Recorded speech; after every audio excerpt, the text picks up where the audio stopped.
Assalamualaikum warahmatullahi wabarakatuh. Alhamdulillahirabbil alamin. Al-fa'al liman yurid. Al-kabir al-muta'al al-wahid bil rijal. Al-musufi bi kulli sifat al-jalal wal jamal. Wassalatu wassalamu ala sayyidina الذي أرسله الله شاهدا ومبشرا ونذيرا وداعيا إلى الله وسراجا منيرا وعلى آله وأصحابه ومن تبعهم بإحسان إلى يوم الدين. أما بعد، فإن أحسن الحديث كتاب الله وخير الهدي هدي النبي محمد صلى الله عليه وسلم وشر الأمور محدثاتها فإن كل محدثة بدعة وكل بدعة ضلالة وكل ضلالة في النار. Yang sama-sama kita menjaga guru kita, orang tua kita, Bapak Al-Ustaz Al-Haj Sarmuddin bin Hadi Al-Sin. Yang sama-sama kita menjaga Bapak RW, Bapak RW kita, Bapak Dr. Antas Hermawan, Bapak Al-Ustaz Subhanul Fadli, Bapak Al-Ustaz Hasan Tadbiri, juga kepada segenap pengurus Masjid Al-Mubarakah dan juga hadirin sekalian yang saya hormati. Alhamdulillah kita dapat berkumpul kembali dalam majlis yang mulia ini. Insyaallah semoga Allah jadikan majlis kita ini majlis yang selalu mendapatkan curahan rahmat dan keberkahan. Dan insyaallah apa yang kita tuntut dari ilmu syariat yang Allah Ta'ala wujudkan ini semoga menjadi bekal untuk perjalanan kita di alam kehidupan dunia ini, sehingga sampailah dengan selamat kelak kita di negeri akhirat nanti. Dan sebelum kita mulai di kajian kita di pagi hari ini, marilah kita bacakan suratul Fatihah sekali lagi. Insyaallah dengan keberkahan dari suratul Fatihah ini semoga Allah Subhanahu wa taala mudahkan sampainya ilmu ke dalam hati dan pikiran kita. Al-Fatihah lillahi qabul kama bi rusul wa rusul bi anna Allah yaqdiru alaina abwab al-futuh abwab al-ma'rifah li jahdi sirwal al-a'mal Sayyidina Muhammad sallallahu alaihi wasallam wa alihi wa sahbihi wa zawjihi wa auladihi wa dzurriyyatihi wa ahlihi al-kiram. Al-Fatihah. A'udzu billahi minasy syaithanir rajim. Bismillahirrahmanirrahim. Alhamdulillahi rabbil alamin. Ar-Rahmanir Rahim. Maliki yaumiddin. Iyyaka na'budu wa iyyaka nasta'in. اهدنا الصراط المستقيم صراط الذين أنعمت عليهم غير المغضوب عليهم ولا الضالين. Amin. Hadirin, kita masuk kajian kita pada sifat wajib bagi Allah yang keenam, yakni wahdaniyah. Wahdaniyah artinya esa.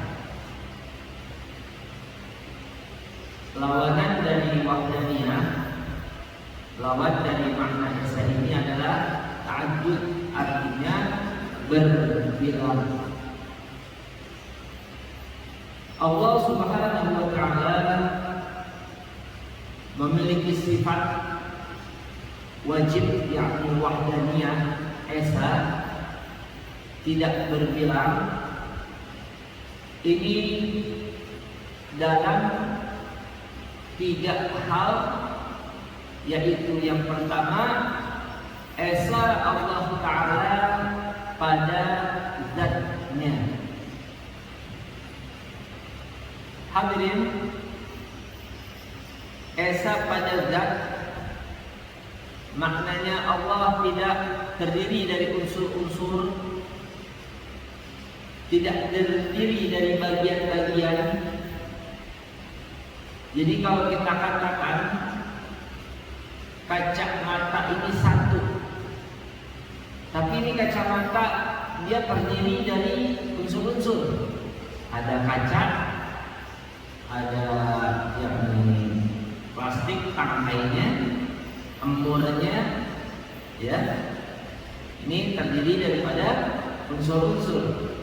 Allah tidak demikian. Allah tidak terdiri dari unsur, tidak terdiri dari alat. Allah bukan isim. Allah bukan segala apa yang kita pikirkan atau yang akan kita pikirkan. Karena sudah dibahas pada pertemuan lalu, mukhalafatul lil hawadis, berbeda Allah dengan makhluknya. Maka oleh sebab itu hadirin, esa pada zat ini sehingga menafikan segala apa yang ada dan kemungkinan yang ada yang seumpama Allah, yang seperti Allah. Kita ini seorang diri satu, ya, satu manusia. Unsur kita banyak sekali, ya, darah, air, segala macamnya. Allah tidak demikian, tidak terdiri daripada unsur-unsur. Jadi hadirin, Allah Subhanahu wa taala, ya, oleh sebab itu tidak dapat dipikirkan Allah itu apa dan seperti apa. Ya, maka sementara ulama mengatakan bahwa lafzul jalalah, lafaz Allah itu sendiri berasal dari lafaz walaha. Allah dari lafaz walaha, yakni berarti mushtaq, memiliki akar kata.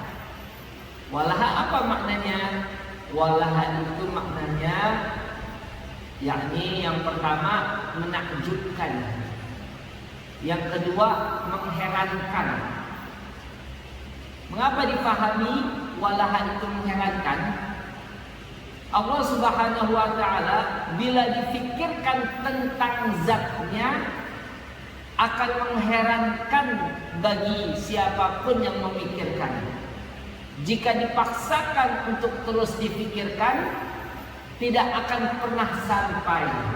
Maka Nabi berpesan, tafakkaru fi khalqillah wa la tafakkaru fi dzalillah. Fikirkanlah makhluk Allah, jangan fikirkan tentang zat Allah, nggak bakal nyampe. Mau dipaksakan, gila bakalan, ya. Karena itulah akal manusia yang Allah Ta'ala ciptakan, nggak bakal nyampe. Jadi jangan ditanyakan Allah itu apa, Allah itu bagaimana, Allah itu kenapa, tidak. Ya hadirin sekalian, ya, Allah punya kuasa secara mutlak atas alam raya ini, atas makhluk-makhluk ini. Allah sebagai pencipta berbeda dengan makhluknya. Tidak ada sesuatu apapun yang menyerupainya.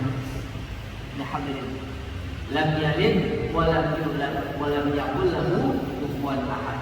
Akidah ini, ya. Jadi hadirin, surah Al-Ikhlas, oleh sebab itu perkataan Al-Ikhlas dalam surah Al-Ikhlas justru tidak ada.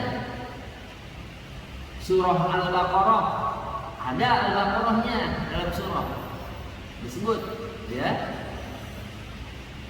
Surah Al-Imran sama ada. Surah An-Nas ada, ya, qul a'udzu birabbin nas, ada kata An-Nasnya, Al-Falaq ada, tapi Al-Ikhlas tidak ada. Bismillahirrahmanirrahim. Qul huwallahu ahad, Allahus samad, lam yalid wa lam yulad wa lam yakul lahu kufuwan ahad. Ikhlasnya mana? Tidak ada. Ini hadirin maknanya dalam berakidah, beriman, mempercayai, mengimani Allah Ta'ala mesti dengan keikhlasan. Harus betul-betul penuh ikhlas. Katakan, ya qul huwallahu ahad. Dialah Allah yang Maha Esa. Allahus Samad, Allah tempat pengganti. Lam yalid, tidak beranak, walam yulad, dan tidak diperanakkan. Walam yakul lahu kufuwan ahad, dan tidak ada yang setara baginya. Mesti ikhlas tuh. Jadi akidah seperti ini hadirin, kalau kita teliti justru tidak ada di dalam agama selain agama Islam. Tentang keesaan dengan rincian esa pada zat, esa pada perbuatan, esa pada sifat, tidak ada. Justru adanya hanya di dalam agama Islam. Dan ini menyatakan memang masing-masing agama itu beda. Agama itu tidak sama. Untuk itu karena tidak sama, jaga toleransi, jangan saling mencela. Jadi kalau pertanyaan semua agama itu sama, kita jangan fanatik.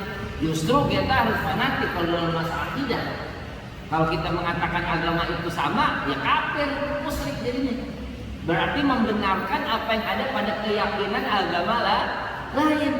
Jadi bukan membenarkan, tapi ya masing-masing tiap pemeluk agama pada keyakinannya. Demikian. Seorang cendekiawan Katolik di Jogja, Francis Susino, tahun 90 berapa saya pernah baca Republika koran dulu, ya, langganan koran itu. Francis Susino ini bilang, yang disebut toleransi agama itu bukan membenarkan keyakinan tiap agama, bukan, tapi menghormati. Ini yang ngomong orang Katolik. Ini ada orang Islam kebablasan sampai membenarkan semua agama, nggak benar. Ya hadirin. Kenapa demikian? Lah tentang keesaan aja beda ini.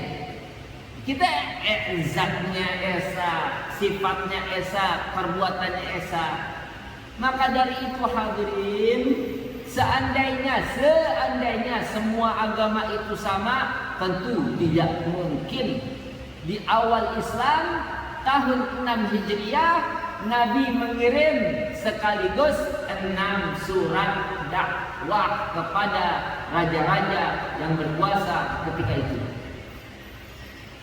Yakni ada yang dikirim kepada Kisra, raja Persia, kemudian kepada Heraklius, raja Romawi, kemudian kepada Mukaukis, gubernur Romawi yang berkuasa di Mesir, kemudian kepada Najasyi, Negus, raja Habasyah, Ethiopia, ya. Kemudian ada diperuntukkan untuk raja Arab pula. Isi surat Nabi tersebut di antaranya yakni aslim taslam fa inni ad'uka bi ni'matil Islam. Masuk Islamlah engkau, niscaya kau akan selamat. Nabi nyuruh masuk Islam. Kalau semua agama sama, mungkin nggak Nabi nyuruh raja-raja yang berkuasa buat masuk Islam? Kagak mungkin. Ini hadirin, ya, berarti ya inilah dakwah, ya. Walaupun umat Islam ketika itu masih minoritas, persenjataan perang pun belum sebanyak ya saat tahun-tahun kemudian, tapi Nabi dengan tegas menyatakan aslim taslam, masuk Islamlah engkau. Ini kepada raja Persia, raja Romawi, dua negeri superpower ketika itu. Ya. Nah, itu hadisnya Sahih Bukhari, banyak juga dalam hadis-hadis yang lain. Kemudian hadirin, ada pula satu hadis riwayat Imam Muslim, Nabi bersabda, la yasma'u bi ahadun min hadhihi ummah yahudiyyun wala nasraniyun thumma yamutu wa lam yu'min billadhi ursiltu bihi kana min ashabin nar illa kana min ashabin nar. La yasma'u bi, tidaklah mendengar tentang dakwahku ini, kata Nabi. Salah seorang dari umat ini, Nasraninyakah, Yahudinyakah, kemudian dia mati sebelum dia beriman kepadaku, membenarkan risalahku, artinya sebelum dia masuk Islam dia keburu mati. Apa kata Nabi? Illa kana min ashabin nar, melainkan orang tersebut termasuk dari penghuni neraka. Nabi yang ngomong. Hadisnya sahih riwayat Imam Muslim. Inna dina indallahi Islam. Sesungguhnya agama yang diridhai di sisi Allah adalah agama Islam. Ya hadirin, agama yang diridhai di sisi Allah agama Islam. Wa may yabtaghi ghayra al-islami dinan fala yuqbal minhu wa huwa fil akhirati minal khasirin. Dan siapa yang mencari agama selain Islam, niscaya tidak diterima darinya segala amalannya, dan dia di hari akhirat nanti termasuk orang-orang yang merugi. Ini Al-Quran semua ini. Nah, jadi tegas dalam masalah akidah nggak bisa dicampur aduk tentang masalah keyakinan. Tapi kita nggak boleh celak-celak kepercayaan, keyakinan, sesembahan orang-orang di luar Islam. Nggak boleh. Al-Quran larang. Ya, Allah firmankan, Allah melarang. La tasubbul ladzina yad'una min dunillahi. Ya, jangan kalian mencaci maki sesembahan yang mereka seru min dunillah, dari selain Allah. Fa yasubbullaha, niscaya nanti mereka akan mencaci maki Allah. Adwam bi ghairi ilm, kelewatan batas tanpa pengetahuan. Tuh. Jangan, la tasubbul ladzina yad'una min dunillahi fa yasubbullaha adwan bi ghairi ilm. Jadi larangan. Jadi kita nggak boleh katain yakni celak-celak kepercayaan agama-agama yang dalam Islam. Ya itu masing-masing. Karena hadirin, tentang hakikat kebenaran, ya, walaupun seseorang tidak meyakini, tidak mempercayai, tapi kebenaran itu tetap kebenaran. Dia tidak akan berkurang dari hakikatnya. 1 tambah 1 2. Ada yang nggak percaya 1 tambah 1 2, ya biarin. 1 tambah 1 tetap aja 2. Mengurangi hakikat 1 tambah 1 2? Enggak. Saya nggak percaya 1 tambah 1 2, ya udah. Ya, seketika mengatakan ada makhluk Allah yang kemudian dapat berkuasa sebagaimana Allah, dapat berkuasa, dapat berkehendak sebagaimana Tuhan. Kuasa dan kehendaknya di luar kuasa dan kehendak Tuhan. Ya itu namanya musyrik. Ya, jadi pengertian Trinitas tidak ada di dalam agama Islam. Jadi nggak bisa disamakan. Bagaimana mungkin mengatakan tiap agama itu sama? Nah ini akidah penting. Karena apa? Akidah itu landasan dari amalan. Mati tanpa akidah, tanpa membawa akidah, celaka kita selama-lamanya. Na'udzubillah. Ya. Yang penting akidah dulu. Nah inilah kita sampai pada sifat wahdaniyah esa. Ya. Jadi kalau kita lihat keesaan di sini hadirin, ya seperti kepercayaan, paganisme, termasuk yakni Sun Gokong ya, bisa ngacak-ngacak kahyangan. Ini kepercayaan nggak ada kalau bisa begini. Dia Tuhannya kemana? Oh Tuhannya perempuan dan Kuan Im. Jadi hadirin sekarang yang begini-begini, yakni ya silahkan percayai yang demikian. Tapi kita tegas dengan akidah Islam. Ya, yang berkuasa dan yang berkehendak hanyalah Allah Subhanahu wa ta'ala. Ya. Jadi yang esa pada zat seperti itu hadirin. Jadi Allah jangan dipikirkan itu Allah dari unsur apa, jangan, nggak nyampe. Ya, kenapa? Apa yang kita pikirkan bukan kayak begitu. Yang akan kita pikirkan pun kagak seperti itu. Jadi Allah itu bukan Kenapa masih ada paham sesat yang mengatakan Tuhan di langit? Karena di akal mereka itu Tuhan itu jisim, satu bentuk yang menempati tempat. Nah, maka tanggalkan itu pemikiran demikian. Kenapa? Lam yalid wa lam yulad wa lam yakul lahu kufuwan ahad. Laisa kamitslihi syai'. Tuh, ayatnya itu. Ini hadirin sekalian. Ya, kalau bahasa yang kita bahas sekarang mukhalafatul hawadis dan wahdaniyah. Keesaan dan berbedanya Allah dengan makhluknya. Nah, hadirin sekalian, ini esa pada zat. Kemudian esa pada sifat. Esa pada sifat. Hadirin, sifat Allah ini segala sifat yang tinggi, agung, sempurna, indah, itu sifat Allah. Kesempurnaan sifat Allah tidak terjangkau dengan akal. Ya, tidak terjangkau dengan akal. Kayak seperti contoh hadirin, sifat Rahman Rahimnya Allah, sifat kasih sayang Allah. Kasih sayang Allah sebenarnya sih itu nggak terjangkau oleh akal itu. Saking sempurnanya, setinggi-tingginya, tidak ada yang menyerupai dan menyalainya, ya, sehingga tidak ternalar oleh akal manusia. Nabi memberikan gambaran tentang sifat Rahman Rahimnya Allah, tentang sifat kasih sayangnya Allah itu. Bagaimana gambaran yang diberikan Nabi dalam hadis, ya, riwayat Imam Bukhari, Imam Muslim. Nabi bersabda, ja'alallahu rahmata mi'ata juz'in fa'amsaka 'indahu 99 wa anzala fil ardi juz'an wahidan famin dzalika juz'i yatarahamul khalaiq hatta tarfa'ad dabbatu hafiraha an waladiha khasyata an tusibahu. Allah menjadikan rahmat kasih sayangnya itu ada 100 bagian. Ada 100 bagian Allah, ya, Nabi katakan, sabdakan. Yang 99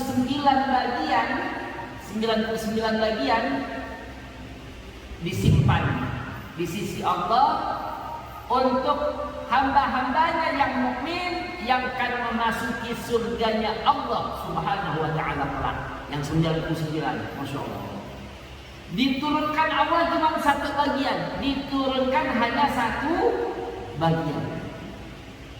1% ini hadirin, satu bagian yang diturunkan ini dalam kehidupan ini di langit dan di bumi, di setiap tempat, setiap zaman, yang 1% ini semua makhluk dapat. Subhanallah. Ini satu bagian semua makhluk dapat. Apa kata Nabi? Sampai-sampai binatang, ya, mengangkat kakinya dari anaknya karena khawatir akan mencederainya, khawatir akan mencelakakannya. Gajah baru lahir anaknya, baru, ya, keluar anak ini turun. Sang induk, ada gak induk gajah injak-injak anaknya? Nggak ada. Itu kasih sayang yang ditebar tuh. Nggak seperti ambil gajah aja dapat. Ada ikan lumba-lumba kalau kita nonton YouTube itu anak tuh udah mati, masih digendong tuh, dibawa ke pantai, pinggir pantai. Ya Allah. Nanti kalau ada ayam negeri hadirin yang anaknya banyak, coba aja anaknya ambil aja, diuber-uber tuh. Ambil binatang aja punya sayang. Subhanallah. Itu yang ditebar, yang 1% semuanya dapat. Cinta kasih seorang ibu kepada anak, cinta suami kepada istri, cinta saudara yang satu kepada saudara yang lain, itu 1% yang dibagi oleh Allah seluruhnya dapat. Subhanallah. Tak terbayangkan yang 99% yang ada. Masya Allah. Nah hadirin, ya. Qul hiya lil ladzina amanu fil hayatid dunya khalisatan yaumil qiyamah. Di mana segala perhiasan keindahan karunia Allah ya untuk orang-orang mukmin dalam kehidupan dunia ini. Di dunia ini orang mukmin dapat juga, tidak hanya orang kafir, bahkan nanti kalau di akhirat cuma orang mukmin doang yang dapat. Khalisatan yaumil qiyamah. Tak terbayangkan 99 semuanya dikasih saya. 1% lagi ini udah 4.000 tahun. Karena nggak terbayangkan malu berlakan seperti itu. Insyaallah. Nah inilah hadirin sekalian. Ya, tentang bahwa sifat Allah itu ya tidak bisa disamai. Ya Allah Rahman, Allah Rahim. Maka seorang badui ketika ditanya, ente takut gak mau mati? Memang kalau kita mati, kita balik ke mana? Ya balik kepada Allah. Kalau kita nggak takut, kok nggak takut? Ya Allah kan Rahman Rahim. Allah kan Maha Pengasih Maha Penyayang.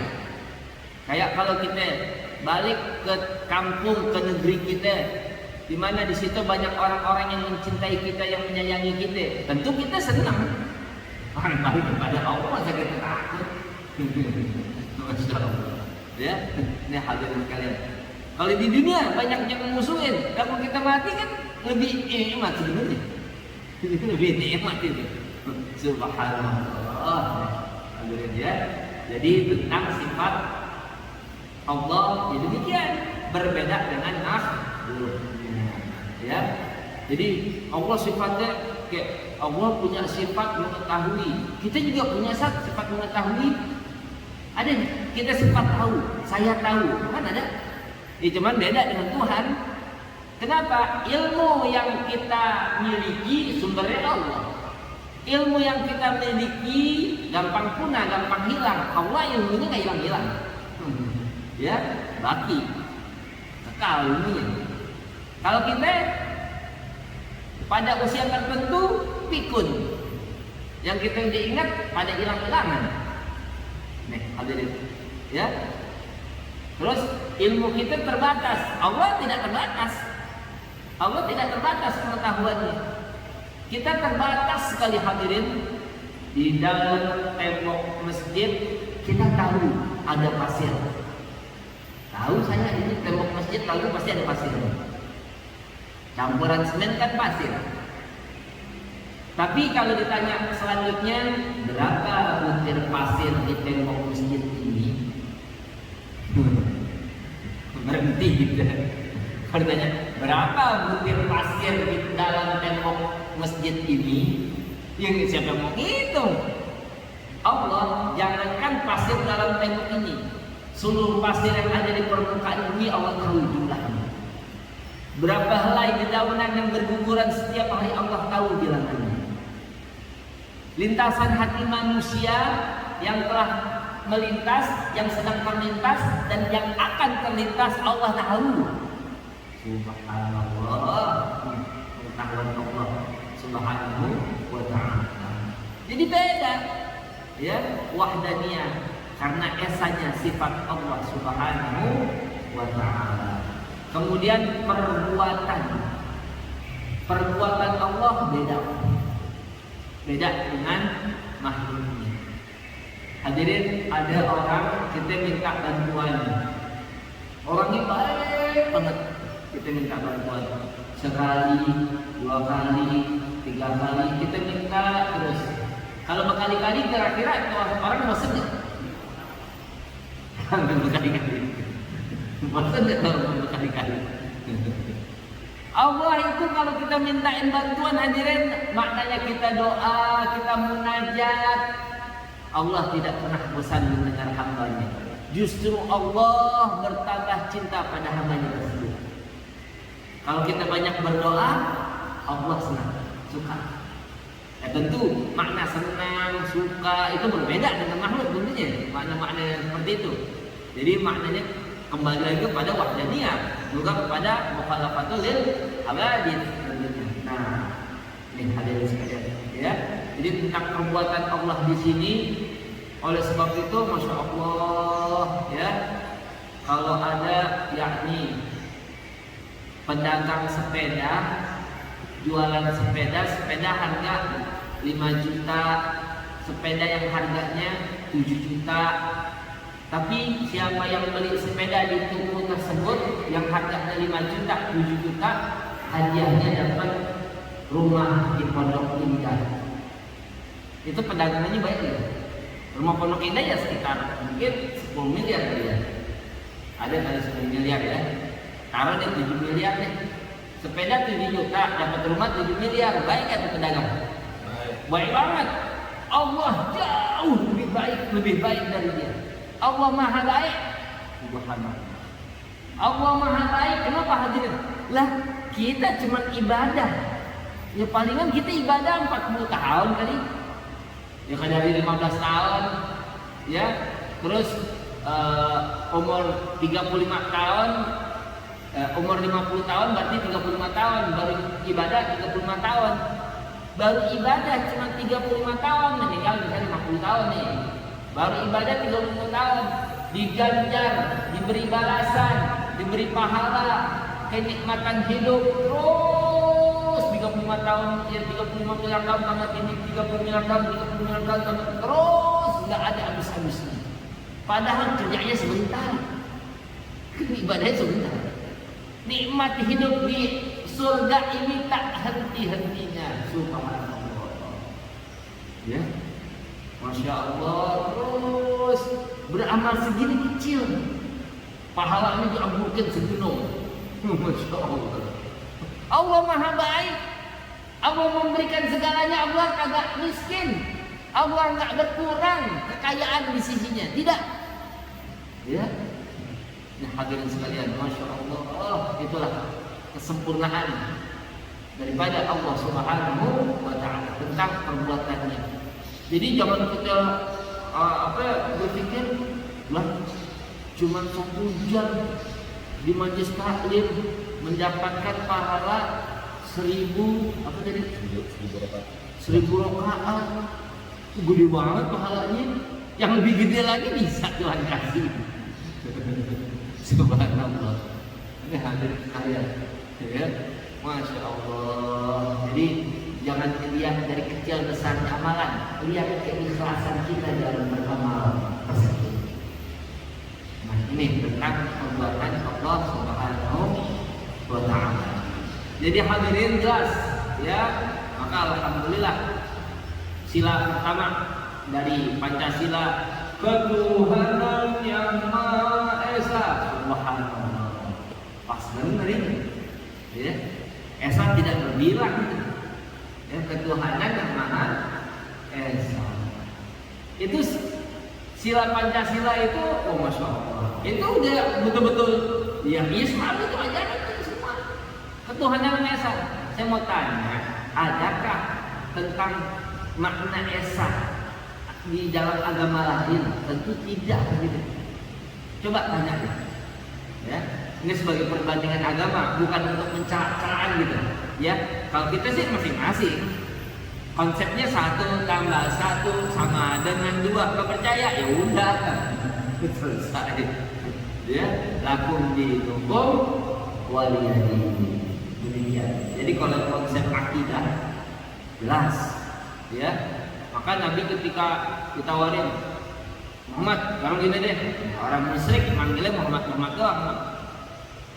Muhammad gini deh, daripada kita terus menerus berdebat, nggak berhenti, bertikai, ya, udah deh, mendingan sekarang saya mau tawarin nih, setahun saya sembah Tuhan kamu.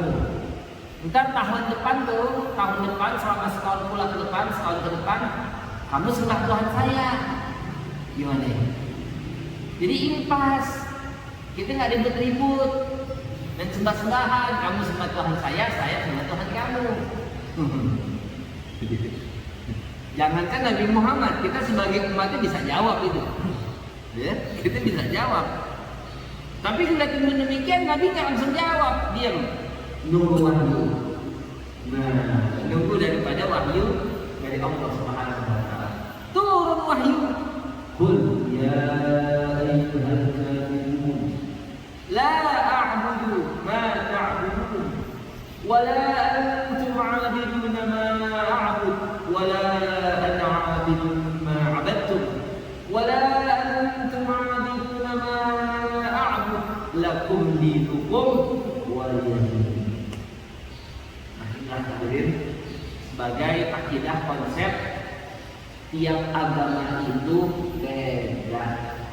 Dalam perbedaan kita dalam kebersamaan bermasyarakat bernegara menciptakan perdamaian, keamanan, kemakmuran, kesejahteraan, bukan membenarkan keyakinan yang agama. Itu namanya kebablasan.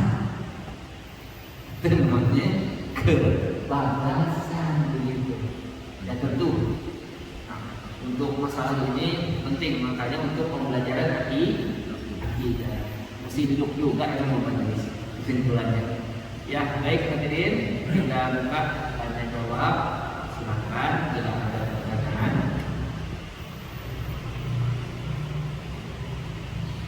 Silakan pertanyaan seputar ilmu tauhid. Apabila ada yang ingin ditanyakan, kami persilahkan.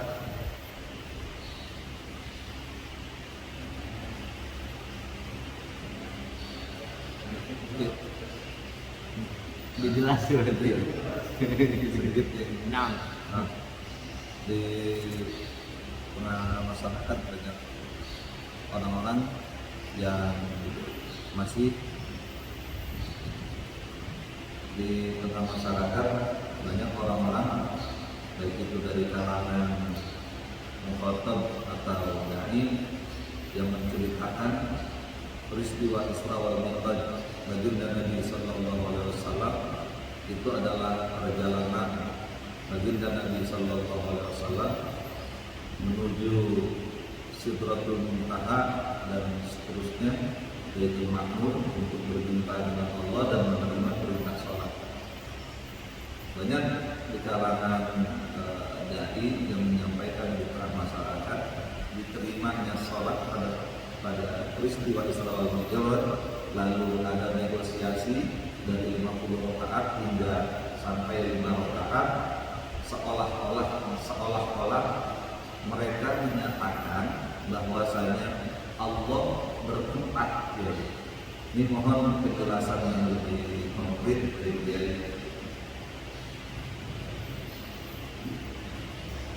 sebenarnya terlalu banyak dalil ya dari Al-Quran maupun di hadis. Sebut saja satu ayat Al-Quran, sekian banyak ayat Al-Quran. Ila sama'un faqarat. Artinya apabila langit dilipat udah selesai, maksudnya nih ya. Kalau langit udah dilipat, udah rapinya dilipat nih, selesai.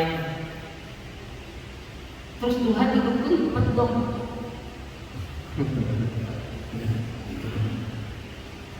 Apabila sangkakala ditiup, ya, mufiqamisur, sangkakala ditiup, maka akan mati siapa-siapa yang di langit dan siapa-siapa yang di bumi. Ahlus sama, ahlul ard mati. Tuhan ikut mati dong. Kan Tuhan di langit. Berarti Tuhan ikut mati. Na'udzubillah min dzalik. Ya. Langit Allah yang menciptakan. Sebagaimana arsy Allah ciptakan, bukan untuk menjadi tempat bagi zat Allah, bukan, tapi untuk menunjukkan betapa kuasa Allah Subhanahu wa taala yang sangat dahsyat dan tak terkalahkan. Ya. Jadi Nabi sallallahu alaihi wasallam sekali lagi tidak ada sama sekali di hadis maupun di dalam ayat Al-Quran menyatakan Nabi menemui Tuhannya. Jadi ke Sidratul Muntaha ketemu lagi Tuhan, ngobrol, terus balik lagi begitu. Jadi Nabi ya yakni untuk memohon kepada yang Maha Agung yang Maha Tinggi akan suatu keringanan dari ibadah yang sangat mulia dalam syariat Islam, dicari tempat, ditentukan tempat yang mulia pula. Ya, karena perbedaan tempat nanti akan memiliki makna. Nah, ya seperti gubernur dikit lagi mau dilantik. Kira-kira dilantik mungkin nggak? Artinya di tempat peldak pembuangan sampah gitu. Nah mungkin kan cari tempat yang bagus untuk melantiknya, begitu kan? Ya seperti wisuda mahasiswa. Mau nggak ke mahasiswa di wisuda di gedung SD yang ala kadarnya? Dia kan pada maunya di hotel, di gedung-gedung mewah. Ini hadirin untuk mendapatkan ya satu tanda jasa. Apalagi dalam memohon kepada yang Maha Tinggi, maka Allah tentukan tempat yang sangat tinggi, sangat mulia, tak terjangkau oleh makhluk, yakni Sidratul Muntaha. Nah, di sanalah Nabi bermohon, di sanalah Nabi bermunajat, di sanalah Nabi meminta keringanan dari Allah untuk ya meringankan perintah dari 50 waktu sampai kepada 5 waktu. Tapi bukan Tuhannya di sana, mintanya di sana, begitu. Nah, jadi tentu bagi para penceramah ya harus berubah tuh cara berpikirnya dan sampai terjebak dengan yakni mujassimah, menyatakan Tuhan itu jisim, bentuk jisim, satu bentuk yang menempati tempat. Tidak, hadirin sekalian, ya tidak sama sekali. Ya juga arsy, ya juga makna arsy dalam ayat Al-Quran, Ar-Rahmanu 'alal 'arsy istawa. Ar-Rahman istawa di arsy. Istawa itu kalau diartikan secara bahasa kita Indonesia Melayu, bersemayam, duduk dengan mantap. Kalau dibahasakan duduk, kafir, musyrik, karena menyerupai Tuhan dengan makhluk. Julus itu sifat makhluk, binatang, manusia dan binatang itu julus. Ya, Allah wahdaniyah, Allah mukhalafatul hawadis, berbeda dengan makhluk. Pernah hadirin Imam Malik bin Anas, imam besar di akhir abad pertama. Imam Malik ini lahirnya yakni tahun 93 Hijriah, berarti awal abad kedua lah. Orang yang paling pintar, paling cerdas, beliau tinggal di Madinah, imam besar Madinah. Suatu hari ada orang datang hadir di majelis Imam Malik bin Anas. Ini orang nanya begini, ya Imam Malik, ya Aba Abdullah, Ar-Rahmanu 'alal 'arsy istawa, kaifa istawa? Ar-Rahman istawa di arsy, bagaimana Tuhan beristawa? Imam Malik menjawab, istawa kama wasafa nafsah, wa la yuqalu anhu kaif, wal kaifu anhu marfu', wa ma'raka illa mubtadi'. Istawa itu sebagai apa yang disifati Tuhan atas zatnya. Kembalikan maknanya sepenuhnya kepada Allah. Jangan ditafsirkan, jangan diartikan. Istawa yang layak, yang suci bagi Allah. Selesai. Ya. Jangan ditanya bagaimana Tuhan istawanya seperti apa. Karena hal tersebut adalah mustahil untuk dipertanyakan. Bukan hal yang pantas untuk dipertanyakan. Dan aku menganggap Anda adalah seorang ahli bid'ah. Maka orang yang bertanya-tanya dikeluarkan dari masjid. Karena ini orang yang tinggal menggaji nanya istawa Tuhan gimana? Duduknya kayak gimana? Ya. Jadi istawa yang suci, yang pantas bagi Allah. Maka Sayyidina Ali bin Abi Thalib mengatakan, Inna Allah khalaqal arsya idharan li qudrati wa lam yattakhidhu makanan li dzatihi. Sesungguhnya Allah menciptakan arsy untuk menunjukkan, menampakkan kekuasaannya, bukan menjadikan arsy menjadi tempat bagi zatnya. Ini arsy Masya Allah, besar dan luar biasa arsy. Tuh, untuk menunjukkan keagungannya, bukan menjadikan arsy sebagai tempat bagi zatnya, bukan. Karena sekali lagi Allah tidak bertempat. Allahumma wujudun bila makan. Ya, yang muhmi nafsiha ila yaftakir ila mahallin wala mukhassis. Allah tidak memerlukan pencipta, Allah tidak memerlukan tempat bagi zatnya. Jelas ini akidah. Jadi sudah sedari dulu tidak ada yang berpaham demikian. Ustaz, kalau ada yang ayat seperti Tabarok surah An-Nur, antum man fis sama'i ay yasifa bikumul ardha fa idza hiya tamur. Apa kalian merasa aman kepada siapa yang di langit? Tuh, merasa aman kepada siapa yang di langit? Ya. Ulama memberikan jawaban, itu maksudnya yang di langit itu malaikat Jibril, malaikat yang diperintahkan Allah untuk menimpakan musibah bagi kaum yang durhaka kepada Allah. Begitu, bukan Allah.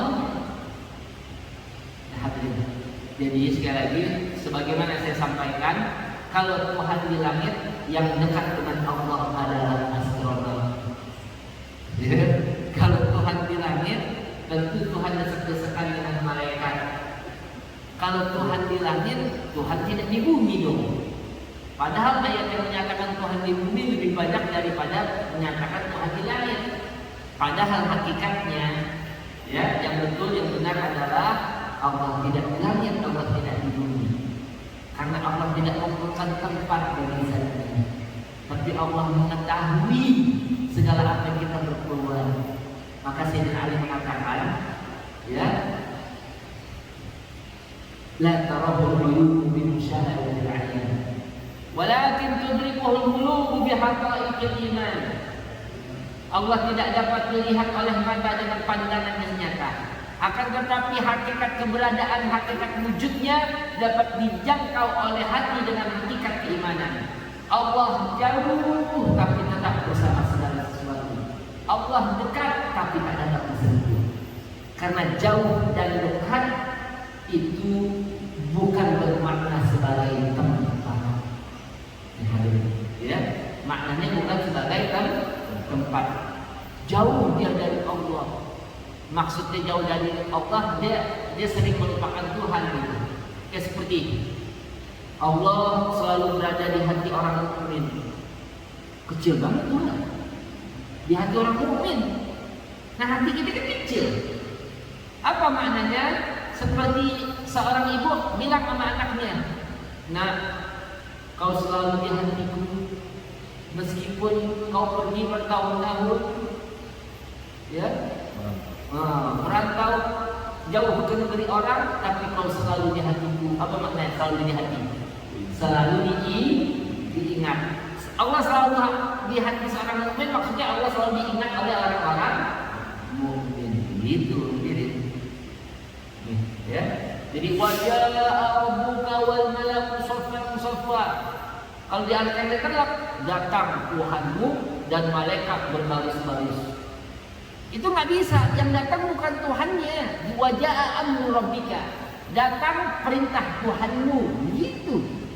Kalau baca kafir itu, maka jangan terlihat tidak. Lihat. Yang jimu Rabbuna tabaraka wa ta'ala kulla lailatin ila samai dunia. Tuhan turun, bukan Tuhan yang turun. Rahmatnya, kasih sayangnya, malaikatnya, ampunannya. Sudah dijelaskan itu, ya, pada bulan yang lalu. Jadi ini akidah sangat penting sekali. Karena tidak ada satupun dari ulama ahli sunnah wal jamaah salaful khalaf yang memahami sebagaimana paham Mujassimah yang menyatakan Tuhan bertempat. Na'udzubillah min dzalik. Nanti hadirin, oleh sebab itu Mujassimah yang sekarang lagi berkeliaran di dunia Islam ini, mereka lagi nunggu datangnya Dajjal. Ya, mereka bakal jadi pasukan Dajjal. Kenapa? Karena nanti kalau Dajjal datang, Dajjal kan bentuknya kan makhluk bentuk berjisim sebagaimana manusia. Bentuk manusia itu Dajjal. Ya, matanya satu segala macamnya. Itu menjasimah, oh benar kamu Tuhan. Karena Tuhan itu punya tangan, Dajjal punya tangan kan? Karena Tuhan itu punya mata, Dajjal kan punya mata. Karena Tuhan itu berkuasa mematikan, menghidupkan. Dajjal dengan penipuannya menghidupkan dan mematikan orang yang dikehendakinya. Nah, jadi kalau orang mukmin kagak tertipu oleh Dajjal, kamu bukan Tuhan, kamu Dajjal. Kalau Tuhan berbeda dengan makhluknya. Nah ini kelihatan punya mata, dia punya tangan sebagaimana tangan kita. Na'udzubillah min dzalik. Maka mereka sebagai bagian terdepan dari barisan yang membela Dajjal, sebagaimana dulu di dunia. Kita orang mukmin tidak akan pernah tertipu oleh fitnah Dajjal.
اللهم اختم بسعادة آجالنا